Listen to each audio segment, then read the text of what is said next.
Olá pessoal, tudo bem com vocês? A pedido de Júlia Queiroz, do Interact, São Miguel, Rio Grande do Norte, eu venho fazer esse vídeo falando um pouquinho sobre as relações familiares nessa época de pandemia que estamos passando atualmente.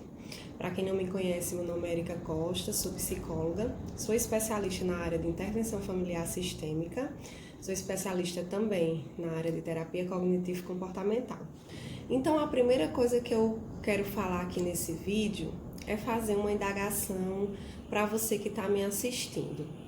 Para você, o que significa família? Né? Quando a gente fala nessa palavra, o que é que vem à sua cabeça? Né? O que é essa construção de família para você? Isso é muito importante. E outra pergunta também que eu quero deixar é: qual o tipo de família que eu estou inserida? Pensando que hoje não existe só mais um modelo de família, que é aquele tradicional que a gente conhece, a família tradicional burguesa de mãe, pais e filhos. Existem diversos outros tipos também de família. Quando nós falamos de família, né, podemos pensar sobre a nossa construção social, né, de onde nós viemos. E se alguém estiver me assistindo e falar assim: mas eu fui adotada, mas eu fui criada por uma avó, por um tio, por uma prima, por alguém que me acolheu. Não importa.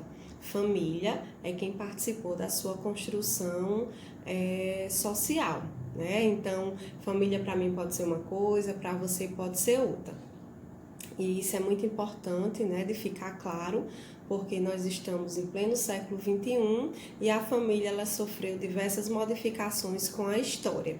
Para quem se interessar mais por essa parte, eu tenho um e-book, né, a qual eu falo bastante sobre essas questões, e quem tiver interesse é só me falar que eu mando o link para você baixar, tá? Então vamos lá. Pensando nessa época que nós estamos passando agora, de pandemia, né, eu poderia fazer uma analogia que essa pandemia ela é uma crise, né? Uma crise a qual nós não estávamos preparados para passar. E aí as famílias se depararam com diversas questões. A primeira delas é que o trabalho de muitos foi afetado, então nós sabemos que isso mexe muito com a questão financeira, então consequentemente mexeu com toda essa estrutura familiar, né? Talvez passamos dificuldades financeiras, algum tipo de vulnerabilidade, cada pessoa tem uma realidade, vive dentro de uma família diferente. As crianças que iam para a escola, que tinham talvez alguma atividade a mais para fazer, ou que ficava com alguém, passou a ficar dentro de casa com esses pais, com esses irmãos, com esses tios, primos, né? E aí, essa família, será que ela estava preparada para toda essa modificação? E aí vem os entraves, vem os estresses e vem os filhos. Tem as crianças na infância, que as crianças se comportam de uma forma, as crianças não entendem muito bem essa questão do adoecimento, das mudanças, essa máscara, esse álcool em gel, a gente não pode mais visitar a casa da avó, não pode mais visitar os tios, a televisão nos bombardeando de tantas informações. Então, de fato, em todas as famílias aconteceu o que a gente chama de uma crise, né? E aí essa crise, ela vem com estresse, com ansiedade, porque a gente não estava preparado para lidar com essa situação atual. Assim como às vezes não estamos preparados para lidar com outras crises, né? A separação conjugal, um luto na família, tudo isso é uma crise, né? Que a gente pode fazer uma comparação à pandemia, mas claro que a pandemia é algo singular. E aí tem a questão dos adolescentes.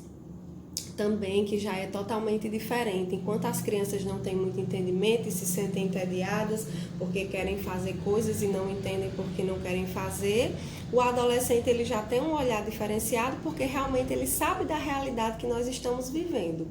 E eu digo que talvez para o adolescente tenha sido um pouco mais fácil, pensando que o adolescente geralmente já gosta de estar entre os colegas, nas redes sociais, brincando, jogando, interagindo, já ficavam mais no quarto, isolado, diferentemente das crianças. E aí, os adultos em contrapartida, se não sabem lidar com toda essa estrutura, fica essa família vivenciando um estresse muito coletivo, né? E aí, a gente precisa, né, enquanto família, enquanto pai, enquanto mãe, né, enquanto adultos, preparar os filhos para crises, porque crises elas vão existir. Então, o que eu tenho para dizer é que a coisa mais importante em qualquer situação de crise que você passe na sua vida é que haja o diálogo e a informação da situação que está acontecendo. Preciso saber de fato o que está acontecendo, né? E que a gente dialogue sobre isso, não que a gente grite, que a gente brigue e que tenha muitos não ditos. Porque uma coisa que eu posso falar para vocês é que cada sistema familiar ele funciona de uma forma. Na terapia familiar sistêmica, nós identificamos muito os tipos de família. Essa família é uma família desligada, essa família é uma família emaranhada, e aí, a partir daí, a gente vai percebendo algumas situações, porque cada família, ela delimita alguma coisa. Então, vem os tipos de adoecimento, né, decorrente já talvez de como esse sistema familiar ele funciona. Então, nós precisamos dar uma atenção sim a essa família, a essa nova vivência que estamos tendo e precisamos tomar essa experiência de crise como algo enriquecedor, algo que a gente vai aprender a lidar, talvez, com questões que eu não sabia lidar antes. Então, a gente não pode ver a pandemia só como algo negativo. Também precisamos ver como algo muito positivo. Então, se vocês têm alguma dúvida, alguma pergunta, podem me direcionar, que eu posso fazer vídeos curtos para ir respondendo, mas no básico, mais sobre isso, porque realmente é um tema muito delicado para a gente abordar só em um vídeo. Então, um abraço e muito obrigada a todo mundo do Interact que me chamou para participar, né, dessa interação com o público, tá bom?